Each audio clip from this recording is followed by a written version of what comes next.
tonight we have joining us Pastor Brandon Barber. We had a little bit of difficulties getting him on, but Pastor Brandon is a friend of mine and just joined the staff at Grace Church after leading Elevate People for several years here in Houston.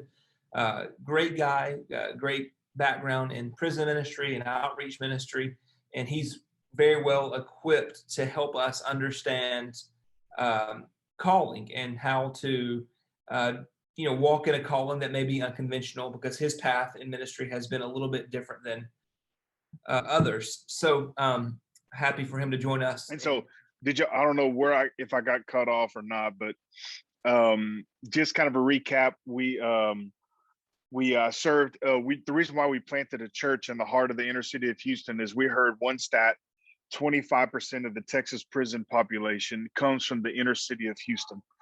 And that was our heartbeat, to go and plant in the heart of the inner city. We just heard the Lord say, if you want to change a city, start where it's broken. And we picked the most broken neighborhood in the city of Houston, and we planted a church called Elevate People. And then now here we are, through the pandemic and through other things. Pastor Scott Jones has been a dear friend and an overseer of our church from the beginning. And we've known them for a long time, multiple years. And God, we just realized, hey, maybe we can do something better together. And so we just merged our churches this last Sunday. Come on. And it was, literally just happened. And so we haven't met as a church for 16 months on a Sunday morning. And so we got to see a lot of people. It was like one big family reunion. And it was just awesome. And so that's kind of our world. My world is throw me into the depths of a prison, throw me on the street corner of our city, and create a church culture that loves on everyone and anyone, loves people right where they are to help them get to where they're going. That is my world. I live in prison. I do tons of street ministry and get a chance to be a part of an amazing church and reaching people called Grace. That's great, man. One reason I wanted to have you on tonight is that we're I think kindred spirits. We have a lot in common. I'm excited about our friendship. We've also taken kind of like different journeys, like to ministry, right? Mm-hmm. So me, I'm more of look at you getting your water in for the day. And I'm trying to be like you, Pastor Landon. So I've got like more of an academic background. And so growing up, I've always kind of like a little, maybe a little more nerdy, but I followed like how God wired me, and now here I am at Grace, right? Mm-hmm. So like I'm the nerd, like you're the jock, and you also didn't go the conventional like, well, I want to be a pastor, so my dad's a pastor, and or whatever. Like you found your place like through outreach, through prison ministry, and now God's kind of brought us in many ways to the same place through completely different routes. So that'd be really cool to talk through that a little bit on like how we find our calling and be comfortable with how God has wired us. And usually we think of like ministry as this, like there's one way to get there. Like if we just do this, then we get there. Where you and I have taken completely different routes. And here we are, we're friends, we're serving in a similar role in the same city, the same place, the same church, even though we've taken different ways to get there. So I thought this would be a great way. We talk about calling all semester long, for you just talk to us a little bit about, about how to identify, how to discover your calling, and whatever else is on your heart, man. Man, thank you so much. I agree. I think it's pretty amazing. If you look back, I'm about to click 40 years old, and next month, isn't that crazy? 40. And when I think back, I thought I had a timeline. Like, you remember when you're in kindergarten, you say you want to be this and you want to do that someday. And it's like you have this timeline that you want to be. And it's funny how your timeline don't match up with God's timeline. And your journey doesn't necessarily match up with God's journey. And just the different chess moves that God has done in my life, and still continuing to do. I'm just blown away at his faithfulness and his goodness. And we all kind of go through that. And I think one thing you did say, Pastor Landon, that was so key was just you just lean into the gift that God gave you, and you found that. And I thought, for me, I never saw myself in ministry. I thought it was going to be coaching. I played collegiate ball, and then through injuries that stopped, and had an opportunity to continue coaching at a high level in collegiate football at the same time that God called me into ministry, and I had a choice to make. And as much as I loved that, I felt the Lord just tug my heart into ministry. And actually, I'm finding that a lot of the two lanes are crossing some at this stage in my life. And you know, my father, he's an incredible man. He not only led so well leading an organization, a prison ministry for over 30 years. But the one thing he did so special is he never talked ministry with me one time. He let God call me the same way God called him. And he didn't force it on me. He didn't say, you're going to do this, you're going to do that. It wasn't until I was 23 or 4 years old or something to where I had an encounter with the Lord.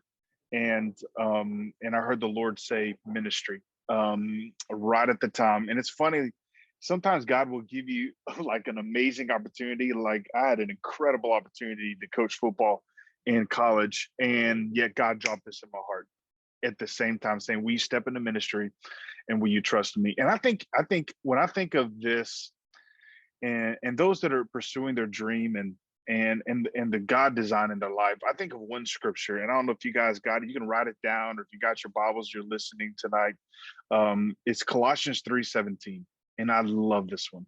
Colossians 3:17, and I'm going to read it out of the NIV, and it says, "And whatever you do, whether it's word or deed, it says, do it all in the name of Jesus, and giving thanks to the Father through him." And literally, whatever you do, as long as you're doing it in the name of Jesus, you're in the middle of God's will and his purpose in your life. And as long as Jesus is, there's the phrase, I've heard it before, if Jesus is the center of your ways, then you'll always be in the center of his will.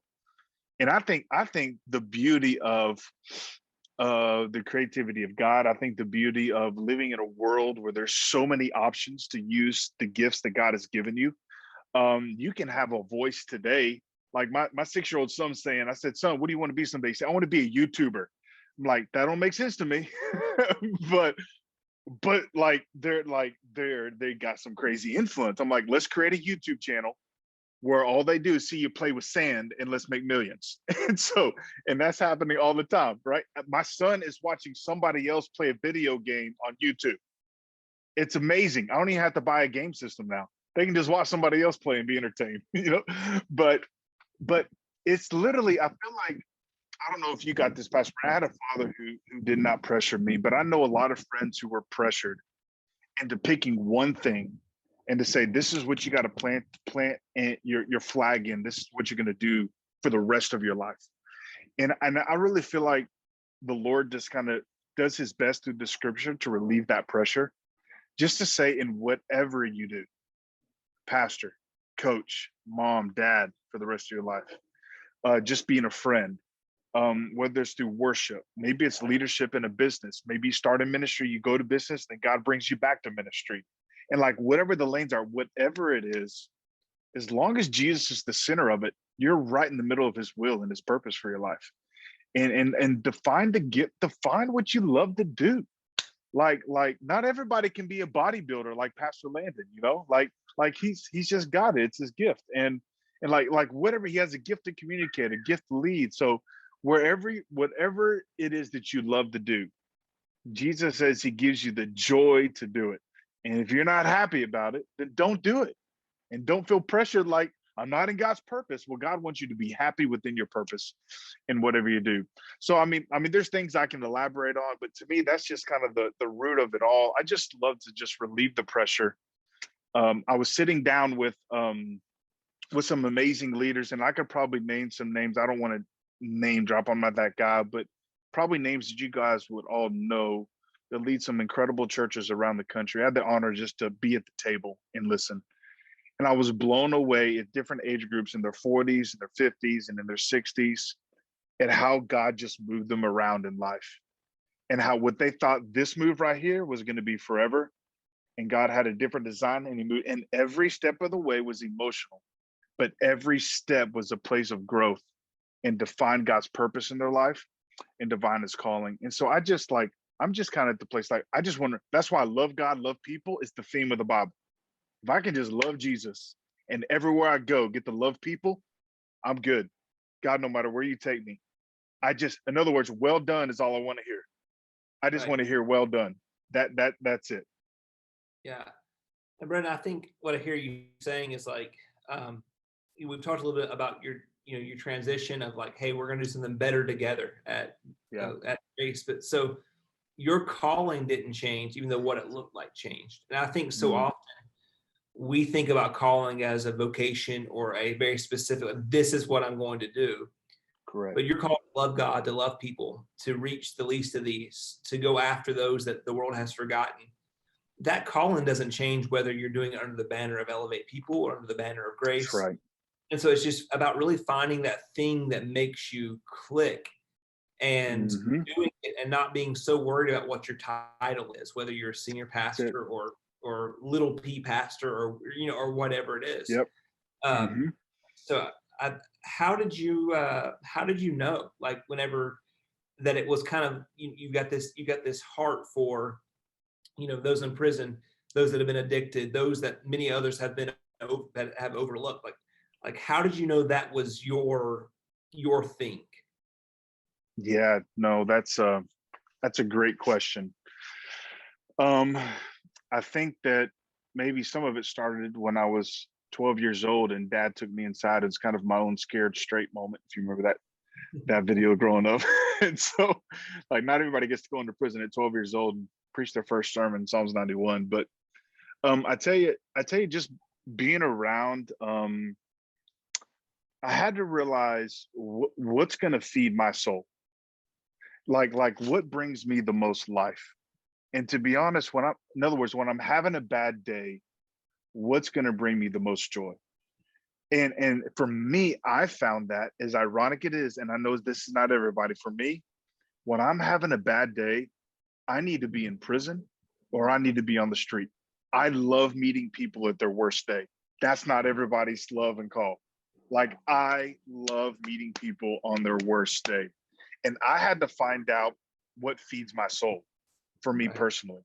And the best way I know how to describe this is the story in John 4. Now, there's way better theologians and Bible scholars than me on this call, but I think I'm pretty right on this. If there is one, I just haven't found it yet. I need to know. But in John chapter 4, from what I remember, this is one of the only times, if not the only time, that Jesus was alone doing ministry. Mhm. He sent all of his disciples to the town to fetch some food and water. Right before that, there was this comparison battle, which I'm not trying to go on a rabbit trail, but there's this comparison battle of who's baptizing more people, John the Baptist or Jesus. And then he's like, man, I ain't about that. It's not a comparison thing. And then the moment right after John 4, he heals a politician's daughter. He's about to hit CNN. It's about to be the Twitter feed. Things are about to go crazy. He's about to be known around the world. And yet Jesus says he goes out of his way to Samaria. And it's the only moment where he was just by himself doing ministry. Just him, he was alone, it says in verse 8. And I believe that Jesus went there, yes, for her. But I believe Jesus went there for him. Mm. I believe he went there for his soul, to create a moment that we don't post about on Instagram, to create a moment where we don't mention it on Facebook. I'm not saying we don't celebrate stories. I believe in that wholeheartedly. But Jesus, the human nature of Jesus, where he didn't fall into the trap of comparison, and he kept the main thing about men. It's about reaching people. What does it do to keep his soul? And I believe those moments right there is what connected Jesus to his calling and his purpose. And for me, I only share that example because for me, like, where is that place for you? That's how God spoke to me. It was going in prison that I just fell in love with how to love lost people. Like it taught me how the world gives them a number, but God still knows their name. Wow. It taught me how to pastor people, prison ministry. It taught me how Mhm. to love the person and not the situation. And then on top of that, we would go in there. We do these like 3-day weekend revivals. It's so cool. We take a 10 in and we do all sorts of different things. And I could share about that at any moment you want me to tonight or another time.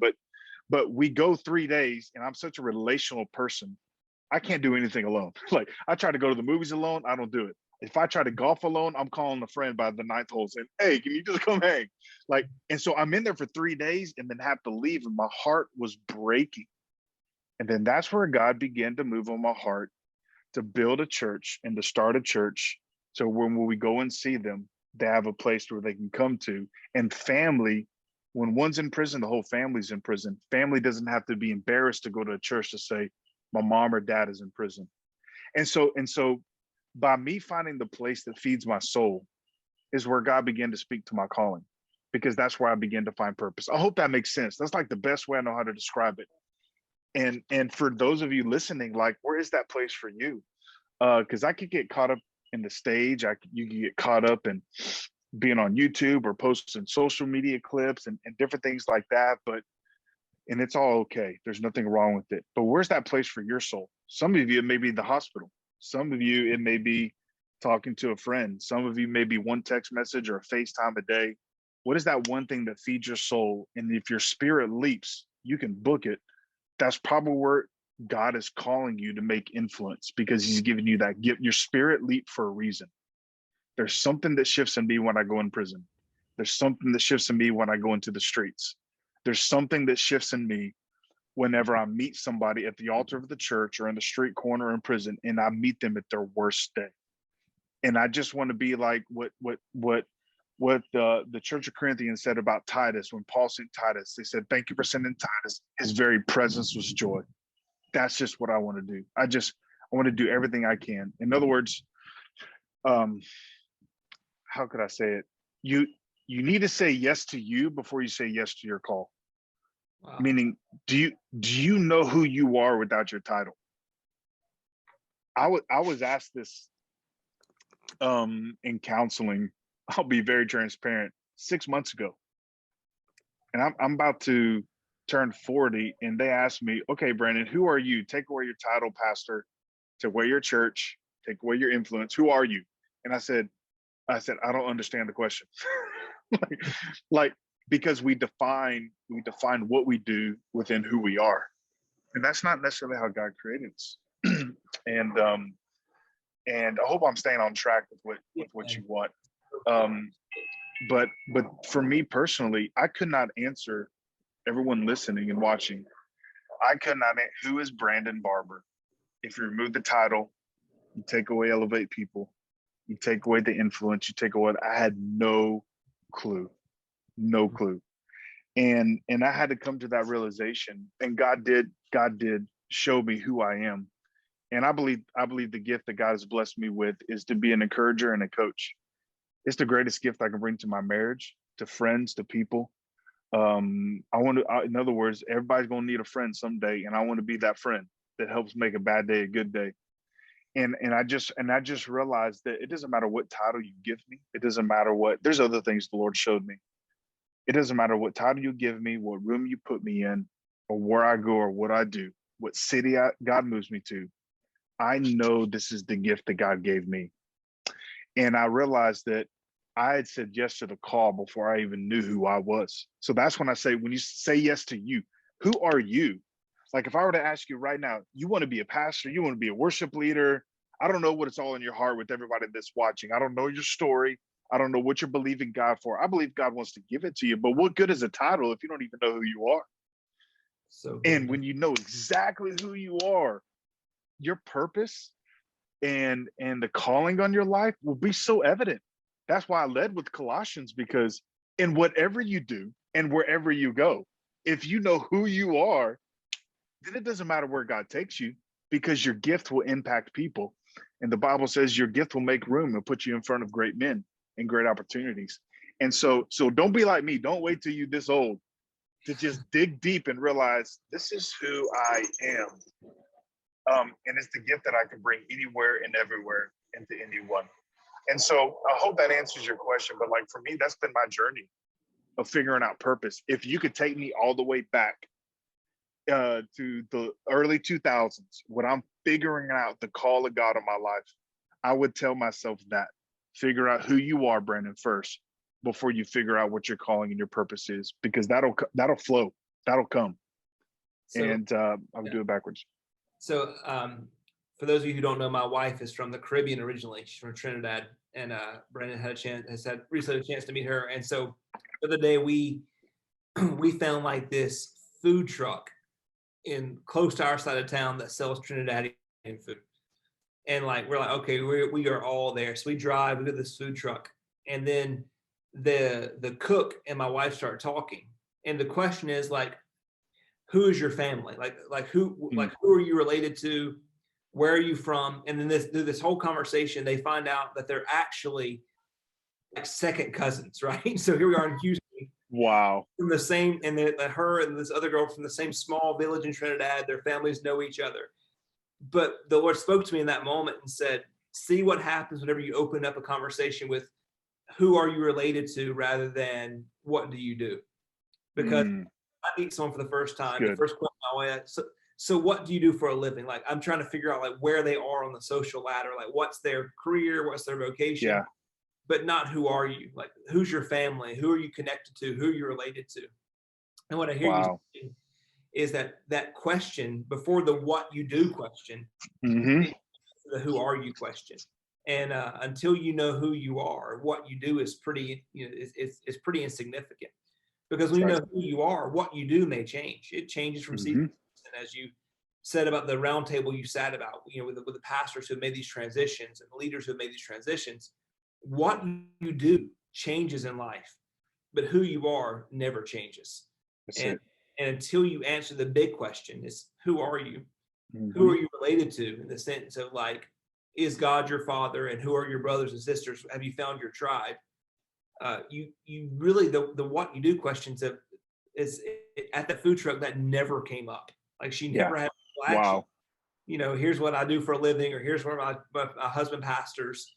It's all about the relationship of who you are. And so thank you for leading us there.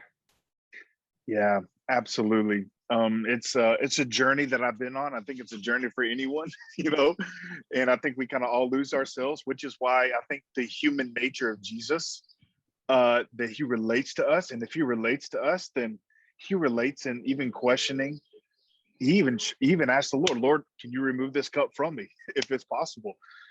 And so he himself had to find a place to be reminded about who he is and what his call is. And I think if you can find that place and answer that question, who are you, without any title? Because at the end of the day, Pastor Landon, at the end of the day, I just want to hear well done. Right. Like I just want to reach people. I want to make heaven full.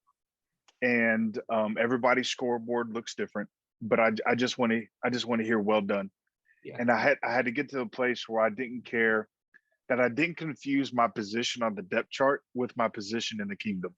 Wow. And it doesn't matter where I fit on the depth chart. And some of you have desires to maybe plant a church, maybe you're senior leaders, maybe you're not senior leaders, or you want to be senior leaders. And the kingdom, the depth chart of the kingdom doesn't match the depth chart of how we lay things out here. Like I just want to impact people, and I just want to reach souls, and I want to love people back to seeing them the way Jesus sees them. And I think wherever you can find that sweet spot to do that is your greatest gift, and that is your greatest purpose. Because we have to be driven by souls, guys. Like what good is it if and reading books are amazing, don't get me wrong, but what good is it if we can say we've read 100 books this year and we've learned this, and this, but not one day have I led somebody to Jesus? Wow. And we have to keep that in mind. You can't love somebody. And well, I say it like this. I loved it. I'll make it quick, but with a dad with daughters, and I'll never forget my daughter, Avery. She wanted the brand new Tinkerbell Pirate Fairy outfit. and just like Disney, they come up with the new Tinkerbell something every time, and it's like, have to have that specific one. Well, I wait to the last second thinking this is gonna be easy. They're gonna have a lot of it. Going to Target, and there's nothing. And all of a sudden, 10 Targets and Walmarts later, I'm freaking out, and I cannot find a pirate Tinkerbell fairy outfit in the third largest city in America. And all of a sudden, I'm freaking out. I've never cared about Tinkerbell in my life. And all of a sudden I'm passionate about it. And thank God, how many know God will come in the midnight hour? Come on, somebody. Like the last one, after about 6 hours of driving around Houston, there was one outfit left in this Walmart area, in the Meyerland area on the southwest side of Houston. And I grabbed that outfit, and you ain't never seen a grown man skip through Walmart like I skipped through Walmart, just letting everybody know I found it. Like random strangers, they had no clue, but I didn't care what they thought. And I'll never forget, God used that moment though, and he said, yeah, you can't love somebody and not love what they love. Wow. And I remember I with the Lord, you can't say you love God and not love what he loves, and that's people. Wow. Like to me, at the end of the day, like I am a soul winner. At the end of the day, that's what we are. Remove the title. It doesn't matter the title you carry. You may step on the stage, you may never step on the stage. You might be an author, you might be at home, but I just want to win souls. If I'm not a soul winner, because the only thing I can take with me to heaven is people. Like degrees are great. We need them. We need to have this degree and that degree and read this book. There's so much amazing knowledge in the world. We need all of it. But if I have all of that and I don't know how to win somebody to Jesus, if I'm not reaching my neighbor, like my one of my questions and challenge to you is everyone on this call, do you have a top 10 hit list? Do you have a top 10 hit list right now? If I could say, who are the top 10 people you trying to get saved? And a lot of people like can't even mention one or two. I got a top 10 hit list. I got a neighbor I've been working on for 3 years that I finally had a great conversation with. It was a Muslim. We had golf. We have great conversations. He's this close to coming to church. Right. And what happens with every top 10 wanted list? Once you get one, right? It's amazing how there's another one that fills. So it's not going to like go away. But I share that to say that maybe it's just because I'm passionate about it a lot, but I think you will know your purpose. You will fall in love with your purpose. You will continue to run the race of your purpose as long as it's centered around winning lost people. And if it was all about crowds and stages, Jesus could have done that. But yet he still went out of his way in John 4 to say, I still need the one. I still need something for my soul. Even if it's just between me and the Lord, and it's only us who knows the story. What am I doing to continue to reach lost people? And I guess that would be my biggest just encouragement to all of you, because we can, with the busyness of life and the pace of life, we can, Pastor Landon and I, like just in the role that we serve and having the honor to get to preach on Sundays, we can get into the place to where we're only winning souls on Sundays from the stage. But it's more than that. It's like we're called to do more than just that. We can't just be comfortable with that. But it's a day in and day out. It's our neighbors, it's our friends, it's people we talk to. I talked to 2 people Sunday at McAllister's Deli after church. Come on, somebody. They were just awesome. Like, you guys are awesome. I just got to talk to you. Do you know the Lord? Do you know about this church? I try to witness to at least 5 people a day. And so, like, anyways, let's be soul winners more than ever. And within that, you'll find your purpose. So wherever it's easiest for you to win souls, I believe that's the center of your purpose and your call, because you don't have to work hard for it, because God has given you a love for it. And when you love him, you can't help but love what he loves and love people. And now it'll be right there in the center of your purpose and your will. It may be business, sports, teaching, science, body lifting. It might be church. I don't know where it is, but I promise you, that's where the passion stays alive. Love it, man. So recently I've taught a little bit about the story of Mary and Judas. And one thing that struck me about that story that I think goes along with what you're saying is that, so Mary, she brings this vial of perfume and she breaks it at his feet. And then Judas and the others begin to criticize what she's doing. But then Jesus responds and he says, she has done a beautiful thing. Wow. And it's just a reminder that if we bring what we can bring, like Mary had perfume. If she would have had oil, or if she would have had a song, or if she would have had whatever she would have had, if she brought it, he would have been okay with it. Yeah. As long as Jesus says it's beautiful, what the critics say doesn't matter. And reminding ourselves that like I bring what I can bring, like I do what I can do. We all can do different things. We all have different things in our hands, but I bring what I can bring, and others may criticize, others may not understand. Actually, I mean, just from a completely logistical standpoint, the critics kind of had a point, right? Like that's probably not the best use of resources, just to break Right. the model. But in the moment of worship, it's like what Jesus does. He's not that kind of God that kind of rations it out. Like, well, maybe you could have done it better, or maybe you should have done that instead. He's this. Yeah. You just bring what you can bring, and if you bring what you can bring, then I want to think it's beautiful. And what I had to decide So good. is at the end of the day, whenever I get to that place, when I look at Jesus, and as long as he says, hey, you've done something beautiful for me, then I'm okay. Whether others understand it, whether I feel like I've lived up to this American standard of fulfilling my purpose and living my best Yeah. life, and all the pressure we have on us to do exactly, like never waste a moment. Whether I fulfill all my own expectations or your expectations or the world expectations, or as a pastor, every church member has expectations that they put on me. Whether I fulfill any of that, like we'll see. But if I can hear Jesus say, hey, like when you lived, you did a beautiful thing. You took what you had in your hand and you poured it all out for me, and that's beautiful, then I'm going to be good. That's so good, man. Wow. Come on. I'm preaching that Sunday, not giving you credit. So, well, you just FYI, I've already preached that at Garden Oaks. Oh, okay. So you might want to. Hey, bro, so we got a couple questions coming in. You ready to answer some questions? 100%. All right. As they come in, I'll throw them to you.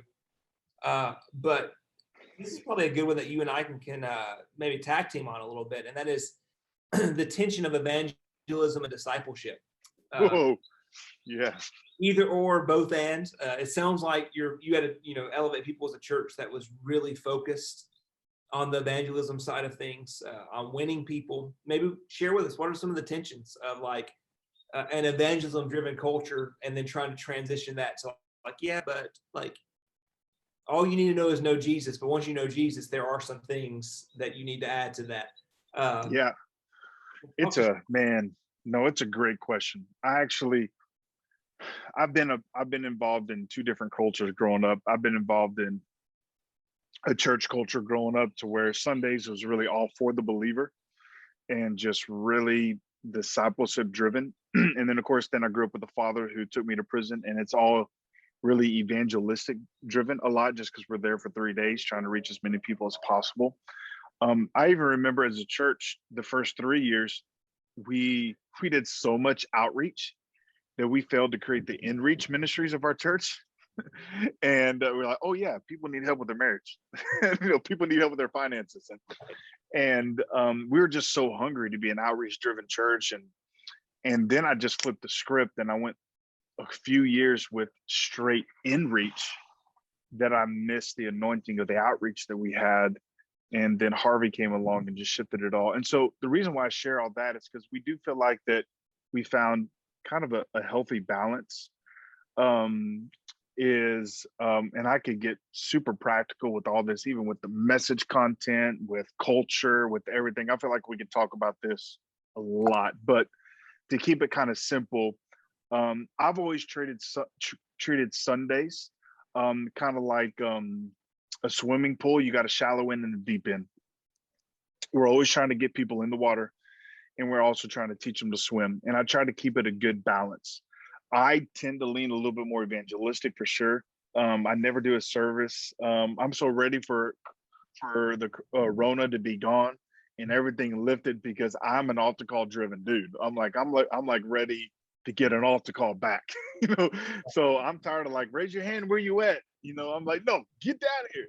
But it's so hard for me. But I think you can have an equal balance. I do believe that there's more people that are hungry for just finding Jesus than we realize.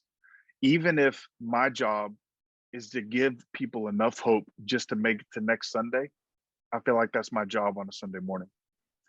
And then I feel like creating some good next steps through groups, life groups, some one-on-one conversations. And so just my personal opinion and the way that I lead is I keep it very evangelistic.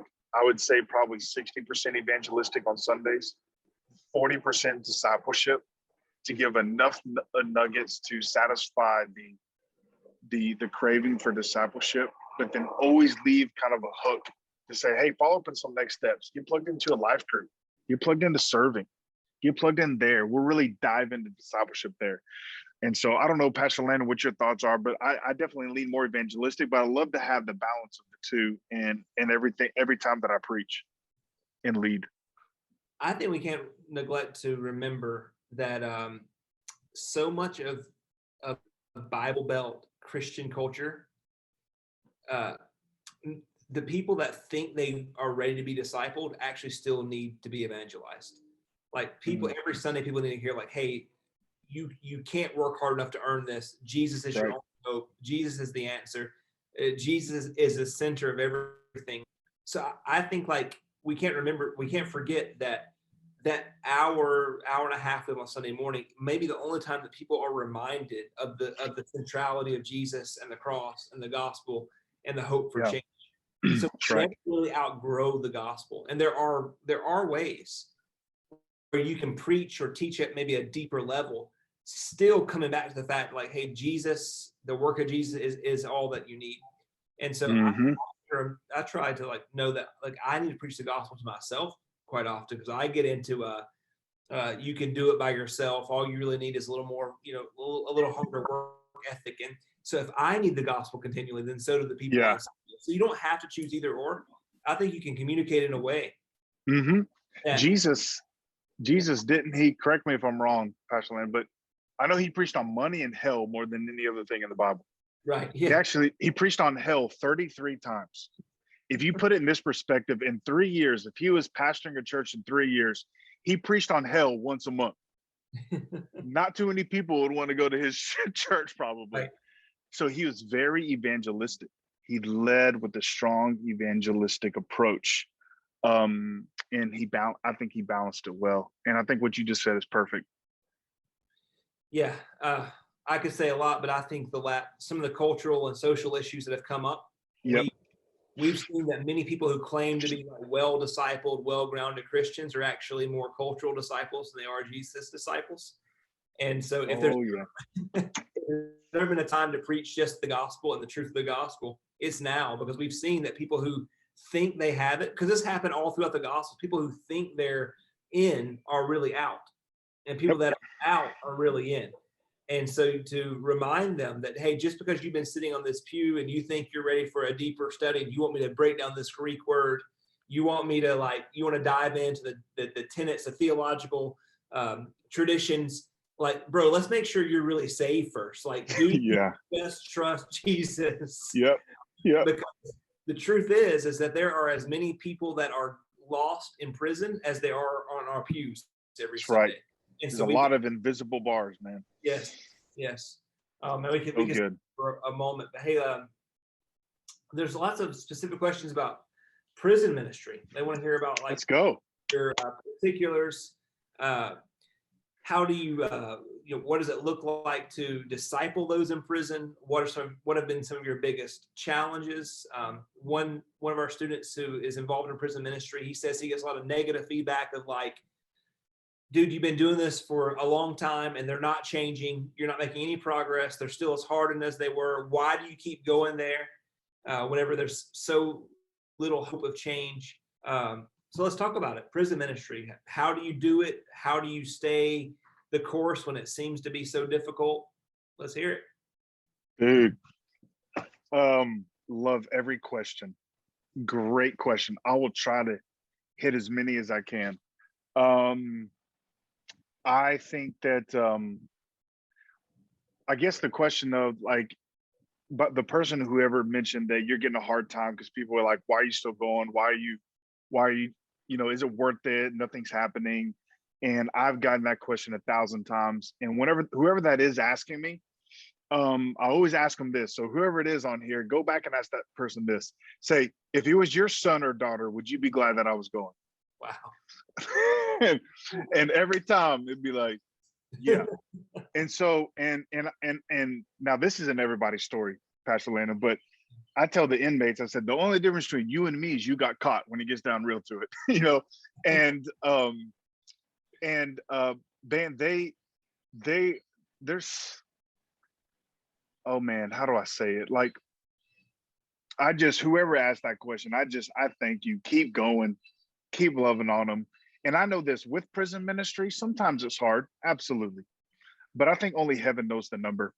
And I think God is just looking for a willing spirit to go and introduce the gospel. That's what we're called to do, is plant seeds, right? And God, only heaven knows the amount of people. I can say here and throw out stats to you of the thousands of people that we've reached, but honestly, heaven knows that number. And you just never know, a seed that you plant here, that we've had stories years later where they finally come back to know the Lord. You know, what do we do in prison? Just to give you an idea, the best way to describe us is we're the church's missionary to the mission field of prisons. And what we do is we take men and women, we do called Weekend of Excitements, and we are there for 3 days. And we do everything from inside of a chapel with 30 to 40 people, or set up a tent. And I wish I had a picture to show you guys, but we could set up a tent in the middle of the yard, prison yard. In fact, I might have something here I can show you guys. Stop me if I keep going too far, bud. And but check this out. Let me see. We're gonna ghetto rig this. See if I can hold it up to the phone. Here. See if you guys can see that. Can y'all see that? Look at that. Isn't that beautiful? Got it, yeah. That's about 1,100 men underneath the tent in the middle of a prison yard. Now, a prison yard is really, it's segregated by gangs and race and just division everywhere. But we put up a tent in prison, it becomes neutral ground. Right. And that's why we did. And imagine the first conversation my dad had over 30 years ago, where they asked him, he said, "Hey, I got an idea from the Lord. Will you let me put up a tent in prison and promise that a riot won't break out?" And in 30 something years, it hasn't. This is another one inside of a gymnasium, right outside of Houston here, and just like 1,200 men. And so there's different stories of crazy impacts that God has just. We've never had one single breakout. We've never had one single fight. We're over 95%. And then we take men and women inside on mission trips. And we go cell to cell and minister one-on-one. When Jesus says, go even into the least of them in the Bible, that's what he's talking about. So we don't just go and do the stage thing. We take men and women into the depths of the prison, and we cover every inch of the prison. And it's like going on a mission trip is the best way to describe it. And so that's kind of our heart and soul. And so how do we do discipleship? It is very evangelistic, since we're there for 3 days. And we were just trying to preach Jesus, Jesus, Jesus. We do, however, on Friday mornings and Saturday mornings, we train their faith-based dorms. Basically, they're leaders. It'd be like destiny leaders inside prison. Come on, cast a little vision. Let's go. And like destiny leaders inside prison. And so let's say there's 50 or 100 of them. We will spend quality time teaching them leadership and discipleship, and basically, hey, go be the missionary inside this mission field of prison. You might be a prisoner, but you still got a calling, you still got a purpose, you still got a hope. God can use you right here as an inmate, just as much as he can use you anywhere else. Because at the end of the day, it's souls. Whether you got a number tagged to your back or not, like it's souls. And so we do try to do discipleship that way. We try to equip missionaries inside the mission field as inmates. And then also we, with volunteers that come in, what we call counselors, we encourage them to talk about their church, because the local church is the hope of the world. And so we encourage them to talk about their church, because they need to know churches that are in their area, churches that they can send their families to, that their families are. I would encourage you. I don't know if there's any pastors. Do we have pastors on the call here today? Like, if you ever get it, what's that? I'm sorry. So yeah, there's some. There's some. Okay. Well, I just pastors, or not to, or just think about this. Maybe encourage your pastor one time. You'll be blown away to have an altar call one Sunday, if you feel led to, an altar call for those who have a loved one in prison.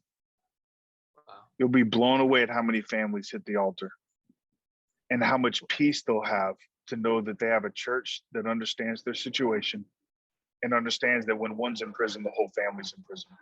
And one way you can create discipleship is by discipling the family, because the family goes and sees them in visitation. So discipleship happens in multiple lanes. We ask them to talk about their church, to share with their families. And then also when they get out, they have a place. And one of the reasons why, like, I can't get out of the streets is because it happens every single week. I have somebody running up to me and says, "Brandon, I made it." And I said, "What do you mean?" And I know exactly what they mean. "You came to see me in prison 3 years ago, 5 years ago, 10 years ago. And I told you I was coming to church. And I brought my family." And we've baptized people with ankle bracelets. We've baptized people like fresh out, just walking out of jail. Like we've had incredible things. Like, in fact, our very first salvation story, I'll never forget it. I was inside the downtown jail in Houston. If I'm going too long, just stop me, please. I could talk about this all day. But hopefully I'm answering questions and encouraging you guys. But I met a 17-year-old kid. His name was Carlos, and led him to the Lord. This was Friday, right before our first launch day as a church, Landon. And Sunday morning comes, and I see Carlos there. I'm like, "Bro, how'd you get out? They know you here?" like he got out so quick. And his father came to me. He said, "I want to introduce you to my father." And his father was just losing it, crying. And he said, "Last night I was going to commit my life or take my life." He said, "But my son called me from jail and said, 'Dad, I gave my life to Jesus. I need you to pick me up in the morning. I got to take you to church.'" And he said, "If you had not gone to see my son on the inside, God wouldn't have saved me in my life last night, and my family wouldn't be back together if it wasn't." And I share that story to say there's just a beautiful story of prison to street to jail, of just the whole like prevention, intervention, and aftercare. Like no matter where you go, you're gonna see us. Like the streets, prison, or come out the church. And so I just think it's something powerful that every person should experience. I think as a leader in your life, it's a mission field that everybody should experience. And so we try to disciple in multiple different ways. There's a lot of other great ministries that do incredible job as well, because we're not the only one, and we definitely could do it better probably in other areas that other ministries do well. But that's the best quick elevator pitch I can give you to all that we do. I hope I helped answer everybody's questions. I'm not sure if I missed any. Please let me know. It's beautiful. And we actually have quite a few students that are Texas based. So are there ways to get involved with Mike Barber Ministries and the prison and to do some of the stuff you're talking about, to partner with you guys? Absolutely. Yeah. We right now, just because of the pandemic, things are still very tight.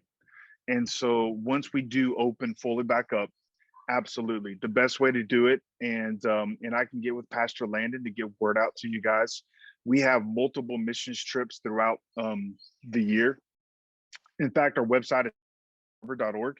You can go on there and see some pictures and some thoughts and ideas if you want to learn a little bit more. But whenever missions trips comes into your area, it's real simple. You sign up. You come the morning of. We do the training on site for you that morning, and then you get to go inside with us all day. And I mean, it's like a mission trip. It's a full day thing. You go in, and the men go to the men's and the women go to the women's. Sometimes we have a men and a women's on the same weekend, so couples can come together. But a lot of times it's separate, just because that's the way that it's set up. But absolutely, when things open up, I would be honored. Maybe we can host a Destiny Leaders mission trip to prison, a men's one and a women's one, or something like that. We can set it up, and we can go in there and just have a blast for a couple of days. Can you use that website one more time, Brandon? Yeah, MikeBarber.org. I can type it in too if that helps. You want me to type it in? Yeah. To the chat? Got it. Great. Yeah. Wonderful.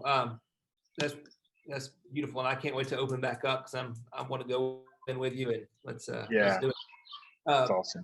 Maybe the way to wrap this up is I think a balance we've tried to strike all semester long, because we've been talking about calling, is that there's this general calling and there's a specific calling. So the general calling is, as you said, is to win souls, is to love people. Then there's a specific calling on like how you are wired to accomplish the task of the general calling.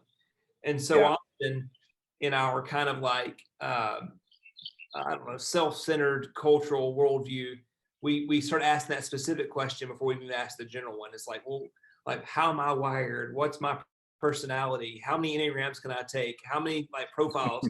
And we don't ever really know what is the heart of God for all people. Like as a Christian, I call it despite how I'm wired.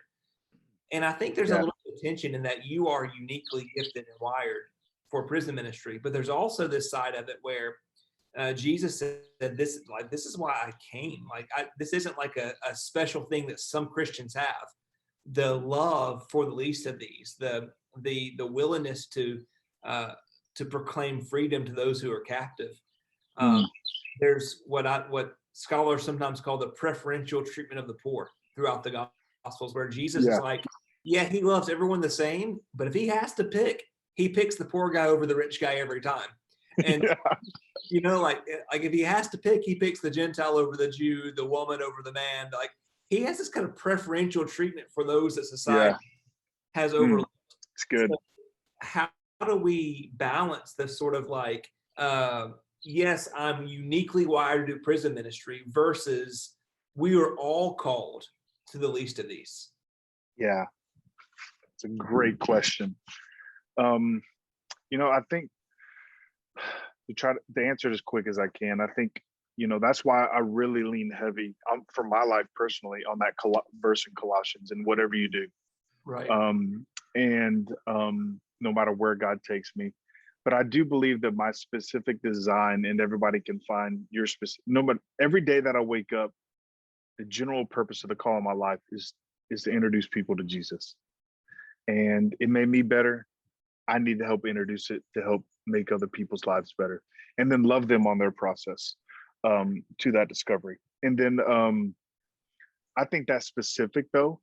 For me, I think it's kind of like I served in multiple lanes and in multiple areas. And then find out where your spirit leaps. In other words, where it's really easy for you to talk about the Lord. And for some people, that's coaching. Like it was easy for me coaching.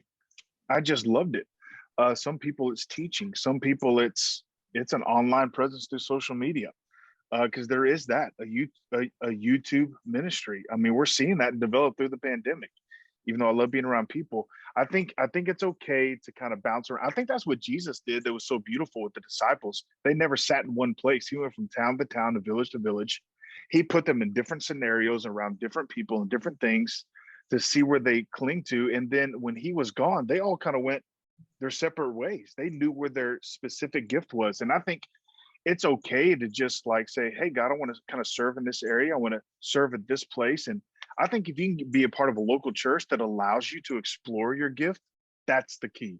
Instead of saying, hey, go here because we need you. I mean, I love the honoring heart and the heart of humility, which I think is incredible. We need to have that, but make sure you're in the right house that allows you to serve. I served in a church, and I served before I knew I was called to prison ministry and then to plant a church. I grew up really not liking the church. And then when God called me, I got into a church house, and it was a blessing, called New Life Church up in Arkansas with Pastor Rick Bezet. And I was there in the beginning, and I served in every lane of the church. I was in production. I'm a little bit of a musician. I played in worship. I served in youth. I helped at college. I served in outreach. I served everywhere, and where my spirit leaped the loudest is the lane that I'm running in. I'm running in now.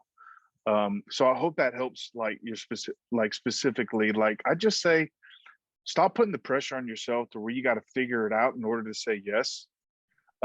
Be okay with it me being a maybe, and then try something else, and then and your spirit will talk to you. You'll know what comes natural to you. You'll know what comes easy to you, and then follow that lane right there. Beautiful, man. Hey, this has been great tonight, man. Thank you so much for joining. It's an honor. This has been so good and inspiring for all of us, because I think we all just need this reminder of who, how the heart of God really is towards those who are downtrodden, those who have. I love how you said the difference between us and some people in prison is that they got caught and we didn't. But beyond that, like we all have a set of circumstances in our lives, and usually we're not intrinsically better than the person behind bars. We just had a different set of circumstances that did not put us in the same environment and the same place. So that empathy, and I really think empathy is something that's lacking in church culture. Yeah, it's good. Yeah, we draw on these battle lines, and so we don't want to empathize with the other side, because then it's admitting that our side has a weakness or whatever. But to go like, what you did to get in there doesn't ultimately matter. What matters is that you're in the image of God, and that God loves you. That's I think we all need to be challenged, and know our students are benefited so much. Thank you. Doesn't it say in Romans, in the Message translation, that he entered their world, right? No matter what world that was, they can have all the money in the world and still be broken, like somebody in prison. You just got to find that world for you, where you can use your voice and your gift. Yep. Yeah, and we can talk. Yeah, man. There's a lot of good, great conversations we can have, because there are certain people that are in prison because of we've chosen to criminalize some behaviors while not criminalizing equivalent behaviors. Otherwise. So there's great things that we could say, but I just, for the most part, it's just I've needed this reminder tonight. So thank you for your heart. Thank you for sharing with us. I know it's been a huge blessing. Anything to say before we sign off tonight? Man, just thank you, Pastor Landon. Thank you for the honor to be able to be a part, and to all of you guys that are here listening. Just man, just be encouraged to know that you're doing better than you think you are. God is with you, and you're making a difference. And I don't know why that's rising up in my spirit, right now, but you're making a difference, and you are uniquely designed for this moment, this time, no matter what age you are. I just really believe that God, that I don't know why the Lord just wanted to remind you that you're doing better than you think you are. You're a gift, and we need you, and we're cheering you on. And it is an honor to be a part of tonight. Awesome. All right, Pastor Brandon, thank you so much for joining us. We'll see you soon. Okay. Thanks for logging on. Remember, graduation is coming up this June, West Monroe, Louisiana, at the Gathering Conference. If you are planning on joining us, there's a form that Stephanie emailed out to you that you'll need to fill out. So fill out that form, and we look forward to your response. Look forward to seeing as many of you as possible at the Gathering. Big conference. It's going to be great. So hope to see you there. Otherwise, good night. God bless you guys, and we'll see you soon.